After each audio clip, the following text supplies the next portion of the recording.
그분은 마지막까지 제게 따뜻한 사람이었습니다. 그래서일까요? 이제는 그분 없는 하루가 더 낯섭니다.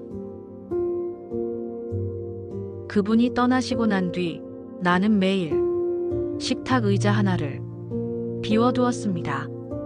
누구도 그 자리에 앉지 않았습니다. 어쩌면 아무도 앉을 수 없었는지도 모르겠습니다. 그분은 항상 같은 자리에 앉아 계셨습니다. 식탁의 끝, 창문과 가장 가까운 쪽, 햇빛이 부드럽게 드는 자리. 그 자리엔 지금도 오후 2시가 되면 빗줄기가 쏟아집니다. 그 빛이 닿는 의자 등받이에 가끔은 그분의 그림자가 앉아 있는 것만 같습니다. 나는 그 앞에 앉아 그분이 계시던 시절을 조금씩 떠올려 봅니다. 처음 그 집에 발을 들였을 때 나는 많은 것을 준비했다고 생각했습니다. 웃는 얼굴, 예의 바른 인사, 어느 정도의 거리감. 하지만 그분은 그 모든 준비를 하나의 말로 무너뜨리셨습니다. 어서 와, 우리 딸. 나는 멈칫했습니다. 그리고 웃었습니다. 그 말에 담긴 온도에 얼마나 많은 시간이 녹아 있었는지를 그땐 미처 몰랐습니다. 그분은 조용한 사람이었습니다. 잔소리도 요란한 칭찬도 없었습니다. 하지만 매일 아침이면 나보다 먼저 일어나 국을 끓이셨습니다. 나는 그걸 그분의 말이라고 생각했습니다. 말로는 하지 않으셨지만 그분의 국물은 항상 따뜻했습니다. 국 한 숟갈에 담긴 마음을 나는 어느 날 문득 울며 삼킨 적도 있었습니다. 그분과 나 사이에는 작은 일상이 많았습니다. 그분은 항상 내 옆에서 무언가를 건네셨습니다. 젖은 수건, 달걀 하나, 가끔은 조용한 손등의 온기. 나는 그 모든 것을 받아왔습니다. 아무 말 없이 그냥 주시는 대로. 그땐 그게 얼마나 귀한 건지 몰랐습니다. 찬장 위 그분이 아끼던 찻잔 하나, 그 안에 그분이 자주 마시던 보이차 티백이 조금 젖은 채로 남아 있었습니다. 햇빛에 살짝 바랜 그 무늬는 여전히 정면을 향하고 있었습니다. 마치 그분의 눈동자처럼. 그분은 내게 다정한 엄마였습니다. 친정엄마와는 다른 온기였지만 그분만의 방식으로 나는 위로받았습니다. 그분은 나를 이해하려 애쓰셨습니다. 내게 직접 묻기보단 내가 흘린 말들을 기억하셨고 내가 좋아하는 것들을 몰래 준비해 두셨습니다. 그렇게 나는 그분의 딸이 되어갔습니다. 시간이 흐를수록 그분은 점점 더 나를 닮아가셨고 나도 모르게 그분을 닮아갔습니다. 식탁에 앉아 차를 마시다 말고 그분의 자리를 바라봤습니다. 의자 등받이에 접힌 앞치마 한 벌, 그 위에 손으로 꾹꾹 다려진 주름이 그대로 남아 있었습니다. 나는 아무 말도 하지 않았습니다. 그저 찻잔을 들고 한 모금 머금었습니다. 그 향이 그분 같았습니다. 그날은 설을 앞둔 어느 겨울날이었습니다. 눈이 많이 왔고 나는 장을 봐야 했습니다.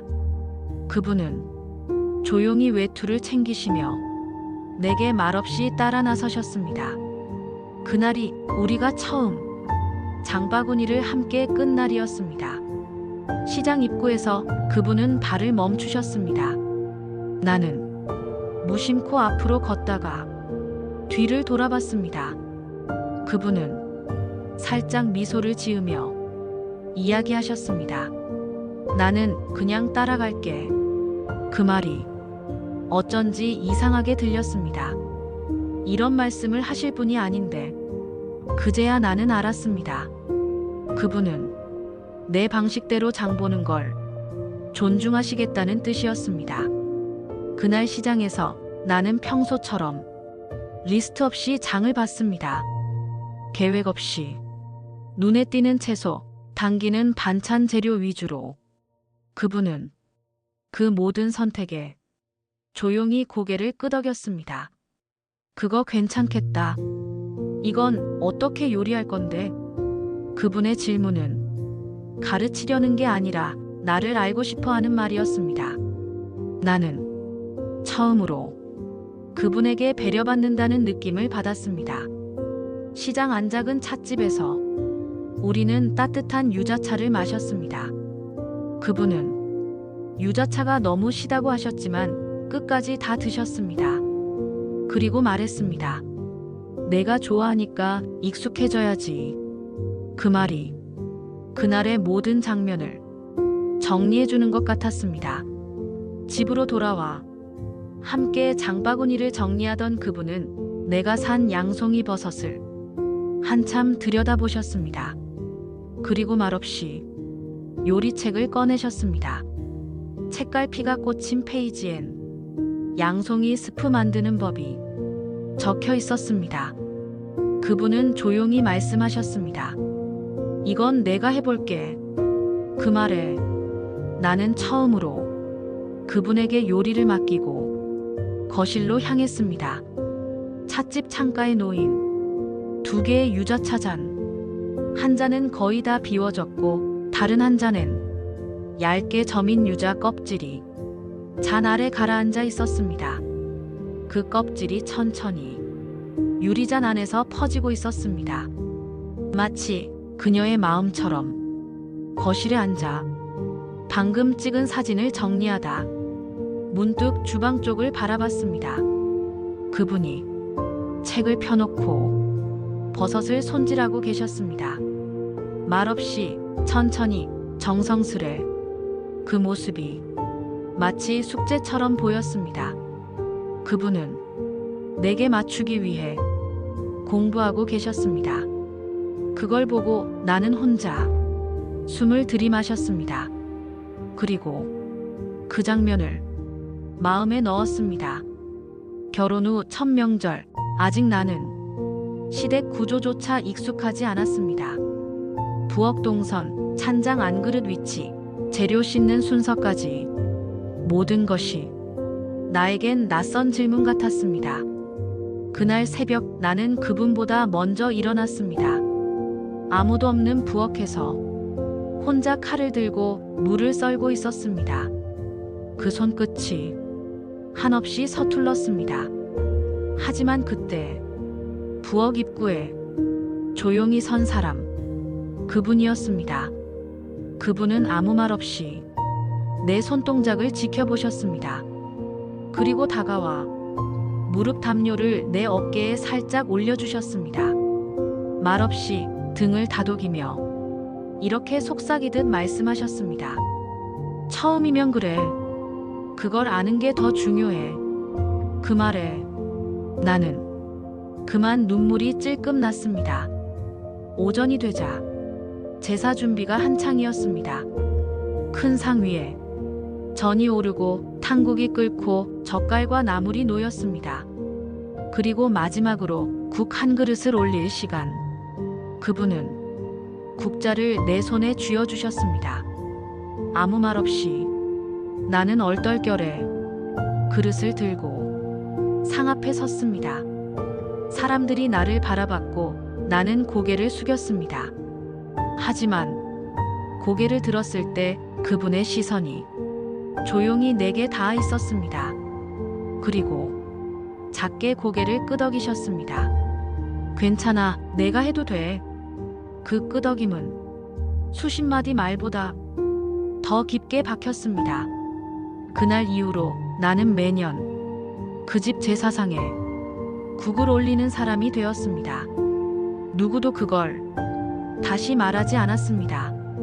하지만 늘 그분은 내 옆에 서서 마지막 접시 하나를 함께 놓아주셨습니다.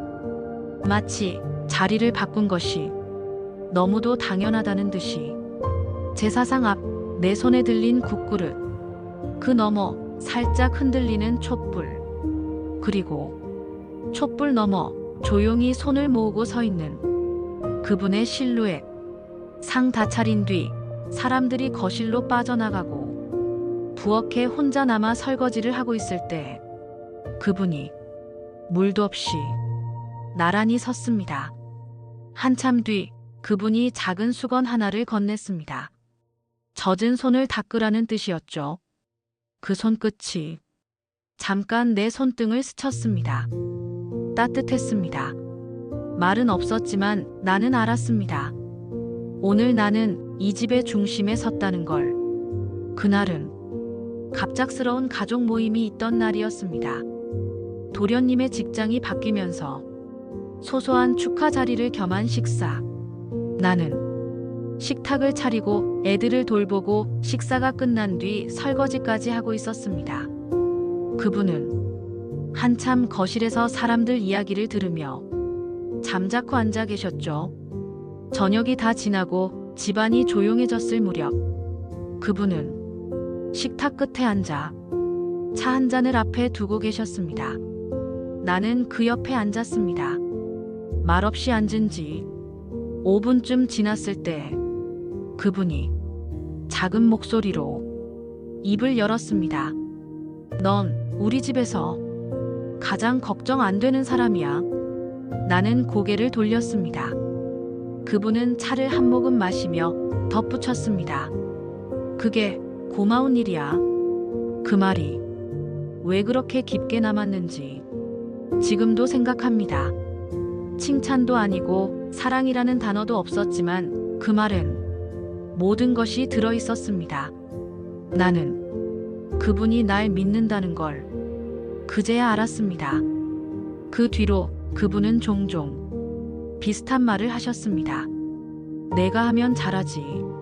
나는 내가 맡으면 마음이 편해.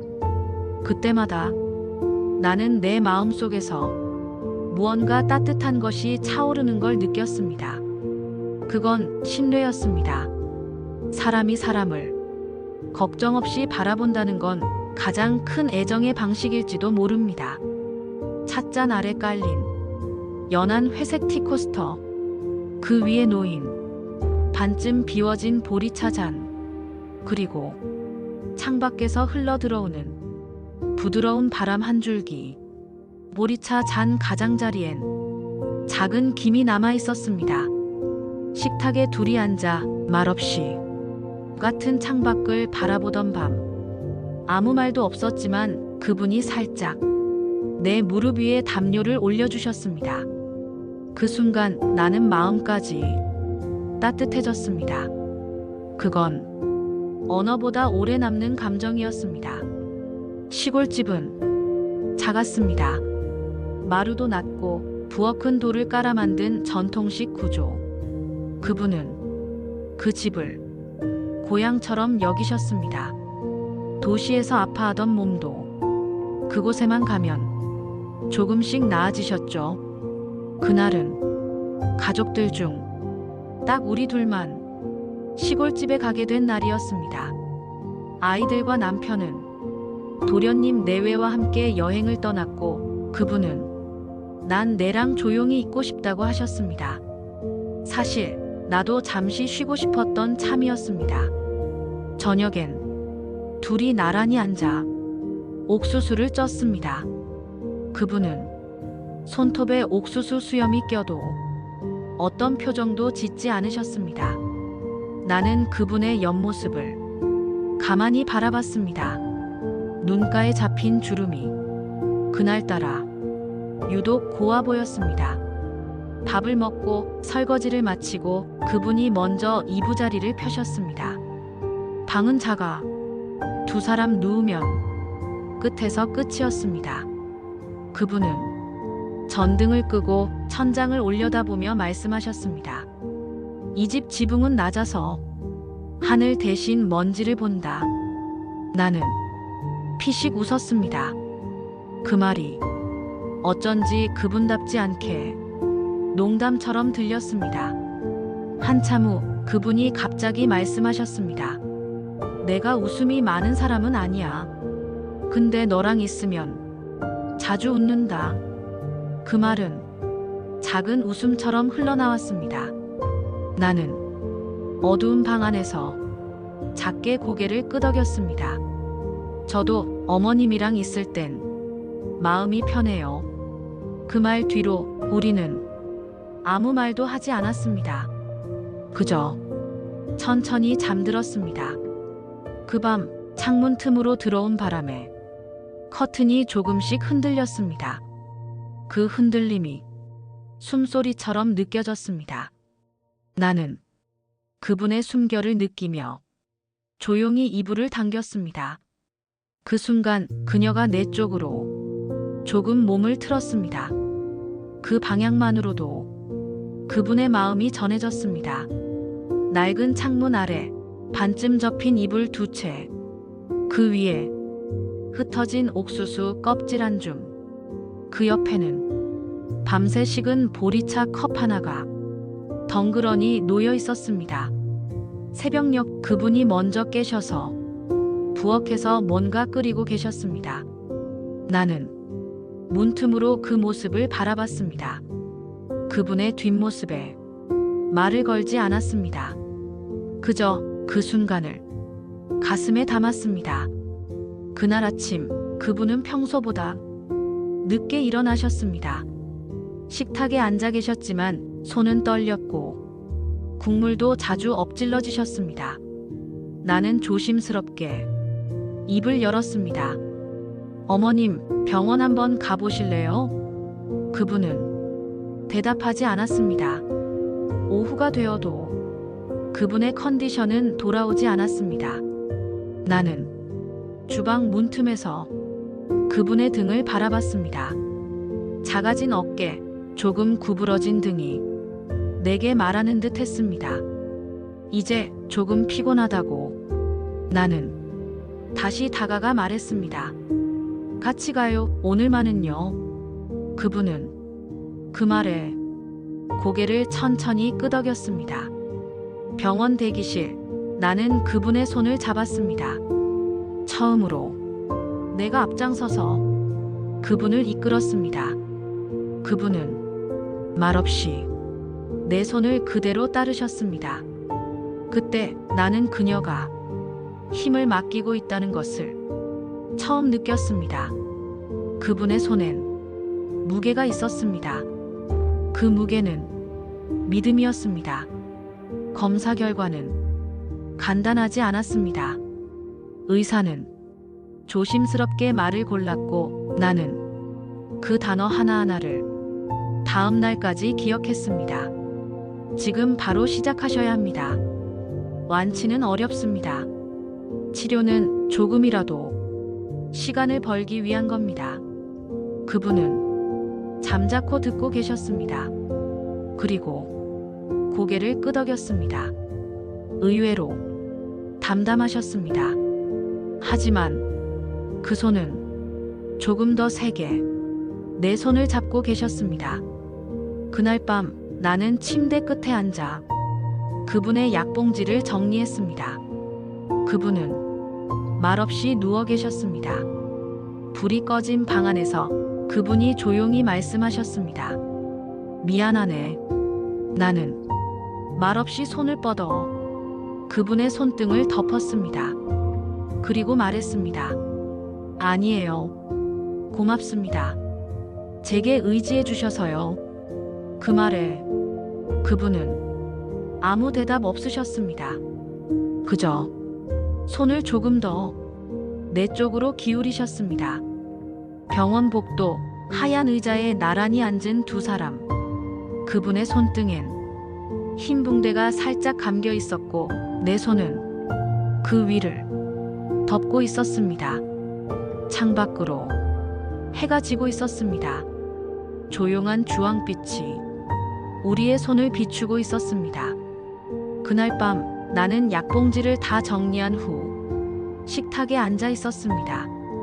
불은 꺼져 있었고 창문 바깥엔 겨울비가 내리고 있었습니다. 나는 그분이 좋아하던 노래를 작게 틀어두었습니다. 그분은 그 노래를 듣고 살짝 고개를 끄덕이셨습니다. 그게 우리의 대화였습니다. 항암 치료를 시작한 첫날 그분은 병원에서 돌아와 머리를 감으셨습니다. 그리고 그날 밤 베개 위에 머리카락이 여러 가닥 남겨져 있었습니다. 나는 그걸 슬며시 치웠습니다. 그분은 아무 말 없이 그 장면을 지켜보셨습니다. 그 다음 날 그분은 머리를 짧게 잘랐습니다. 그리고 웃으며 말했습니다. 이제 나도 연예인 머리다. 트렌디하지? 나는 웃었습니다. 그러면서 울컥했습니다. 그분은 항암 치료가 진행될수록 점점 말라가셨습니다. 입맛도 줄고 피로도 쉽게 느끼셨습니다. 하지만 매일 식탁에 앉아 반찬 한두 가지는 손수하셨습니다. 이건 내가 좋아하는 거니까. 그 말에 나는 숟가락을 내려놓을 수 없었습니다. 아무리 피곤해도 그분이 해준 반찬은 꼭 먹었습니다. 그건 그분의 사랑이었으니까요. 어느 날 그분이 화장실 거울 앞에서 머리를 매만지시다가 작게 웃으셨습니다. 내가 이렇게 예뻤나? 그 말에 나는 거울 속 그분을 바라봤습니다. 머리도 짧고 얼굴도 수척했지만 그 미소만큼은 그 어느 때보다 밝았습니다. 그거 알아? 나도 요즘 거울 보면서 웃어. 그분의 그 말은 자기 자신에게 보내는 격려 같았습니다. 아이들은 아직 모든 걸 몰랐습니다. 그분은 아이들 앞에선 절대 피곤한 내색을 하지 않으셨습니다. 간식도 챙겨주시고 놀이도 해주셨습니다. 그날 밤 민준이가 말했습니다. 할머니 요즘 더 재미있어졌어. 나는 고개를 끄덕였습니다. 맞아, 우리 민준이한텐 할머니가 늘 최고지. 그 말을 듣고 계셨는지 그분은 살짝 미소 지으셨습니다. 거울 앞 작은 스툴 위 짧게 잘린 머리카락 몇 가닥. 그 위에 그분의 손거울 하나가 살짝 기울어져 있었습니다.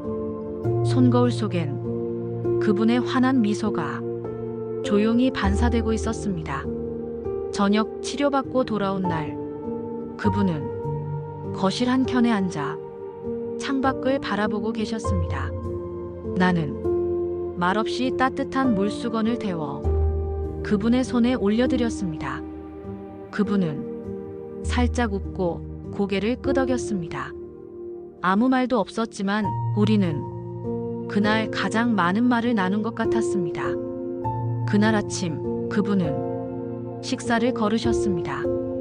먹고 싶지 않다는 말도 없이 그저 숟가락을 든 채 오래 앉아만 계셨습니다. 나는 조용히 그릇을 치우고 작게 물었습니다. 어디 불편하세요? 그분은 작게 고개를 저으셨습니다. 그 대답이 오히려 더 무거웠습니다. 오후가 되자 그분은 자꾸만 잠에 들었습니다. 깨워도 쉽게 눈을 뜨지 않으셨고 이름을 불러도 몇 초 뒤에야 반응하셨습니다.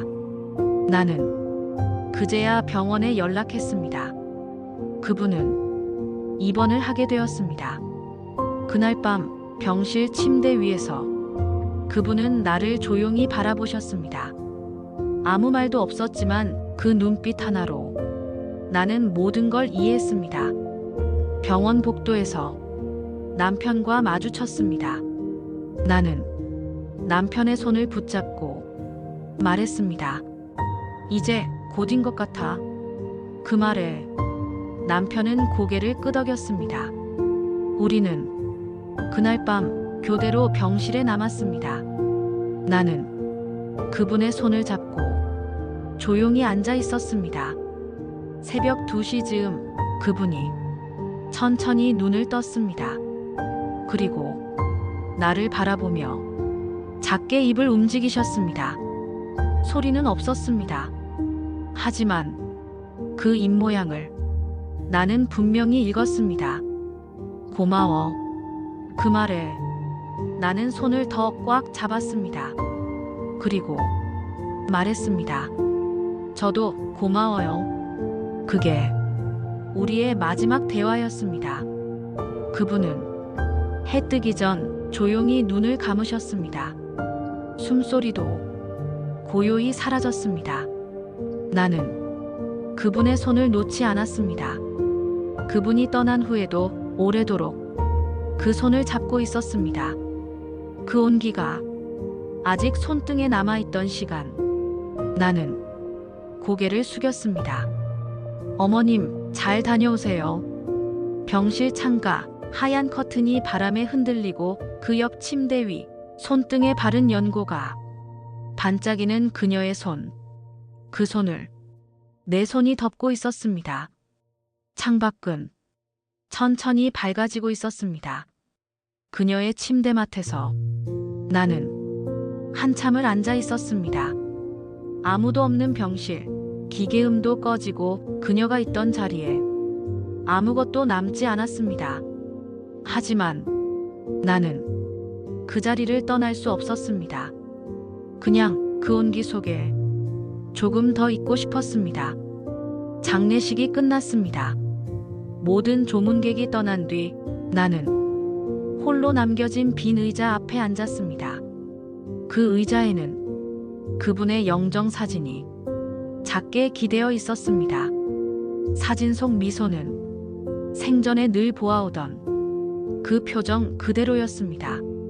하지만 오늘은 이상하게 그 미소가 말을 걸어오는 듯 했습니다. 괜찮아. 이제 너 혼자서도 잘할 수 있잖아. 나는 그 말에 처음으로 눈물을 쏟았습니다. 그동안 눈물을 삼켜왔습니다. 아픈 그분 앞에서, 아이들 앞에서, 남편 앞에서. 하지만 이제는 괜찮았습니다. 그분이 떠났기에 나는 비로소 내 감정을 해방시킬 수 있었습니다. 그분이 쓰시던 방, 그분이 앉으셨던 자리, 그분이 사용하셨던 찻잔. 나는 그 모든 것을 하나하나 닦으며 천천히 정리했습니다. 하지만 정리한다는 건 잊는다는 뜻이 아니었습니다. 나는 그분을 마음속에서 더 크게 담아가고 있었습니다. 사진 정리를 하다가 우연히 발견한 손글씨 메모 한 장. 그건 그분이 내 생일에 몰래 써두셨던 카드였습니다. 늘 고맙네. 내가 우리 집에 와줘서 나는 늘 든든했어. 그 문장 하나에 나는 다시 한번 조용히 울었습니다. 그분의 말은 늘 그렇게 늦게 도착했습니다. 하지만 늦게 도착한 만큼 오래 남았습니다. 식탁 위 그분의 사진 옆에 놓인 찻잔 하나, 그 안에 따뜻한 차가 조금 담겨 있었습니다. 그 옆에는 접힌 손수건이 말없이 놓여 있었습니다. 햇살이 그 위로 조용히 내려앉고 있었습니다. 방 안 그분의 이불을 정리하던 손이 잠시 멈췄습니다. 나는 이불 위에 손을 얹고 가만히 눈을 감았습니다. 그분의 체온이 아직 남아있는 듯 했습니다.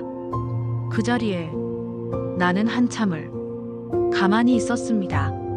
말없이 조용히 그분을 느끼며 시간이 흘렀습니다. 이제 그분이 떠나신 지도 몇 해가 되었습니다. 그동안 많은 일이 있었지만 나는 한 가지를 잊지 않았습니다. 매일 아침 찻잔을 꺼내 그분이 마시던 차를 한 잔 끓입니다. 그리고 그분이 앉던 자리 앞에 그 찻잔을 놓습니다. 아무도 마시지 않지만 그 잔은 언제나 따뜻합니다. 마치 그분이 지금도 거기 앉아 계신 것처럼 창밖을 보며 그분이 했던 말들을 조금씩 떠올립니다. 너는 참 부지런한 사람이야. 나는 내가 웃는 게 좋아. 내가 없어도 너는 잘할 거야. 그 말들이 이제는 위로도 그리움도 아닌 그냥 내 하루의 일부가 되었습니다. 민준이는 이제 초등학생이 되었고 동생을 잘 챙깁니다. 어느 날 아이들이 나를 부르며 말했습니다. 엄마, 할머니한테 배운 노래 불러줘.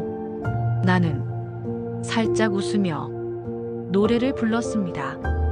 그 노래는 그분이 아이들에게 자주 불러주시던 자장가였습니다. 아이들이 박수를 쳤고 그 순간 나는 느꼈습니다. 그분은 지금도 이 집 어딘가에 함께 계시다는 걸. 오래된 사진첩을 정리하다 그분이 손주를 안고 웃는 사진을 발견했습니다. 그 사진을 꺼내 조용히 액자에 담았습니다. 그리고 식탁 옆 벽에 걸었습니다. 그 사진을 지나칠 때마다 나는 고개를 살짝 숙입니다. 다녀왔어요. 잘 지내고 있어요. 아무 대답은 없지만 그분의 미소가 내게 인사를 건넵니다. 식탁 위 따뜻한 차가 담긴 찻잔 하나. 그 옆 액자 속에서 웃고 있는 그녀. 햇빛은 조용히 찻잔을 비추며 그녀의 미소에 닿습니다. 그 빛은 오늘도 따뜻합니다. 저녁이 되어 모두 잠든 뒤 나는 조용히 부엌에 앉아 차를 한 잔 따릅니다. 그분의 찻잔에 따뜻한 물이 담깁니다. 나는 그 찻잔 앞에 앉아 아무 말 없이 차를 마십니다. 그 시간, 그 고요, 그 안에 그분이 있습니다. 그분이 떠난 뒤에도 나는 그분과 함께 살아가고 있습니다. 하루하루의 찻잔 속에, 아이들의 웃음 속에, 조용한 저녁의 빛 속에 그분은 지금도 내 안에 살아계십니다. 그렇기에 나는 오늘도 조용히 말합니다. 어머님, 오늘도 감사합니다. 오늘의 이야기가 당신 마음에 작은 여운을 남겼다면 조용히 함께 해주세요. 구독과 좋아요, 알림 설정은 이 이야기를 더 오래, 더 멀리 전할 수 있게 해줍니다.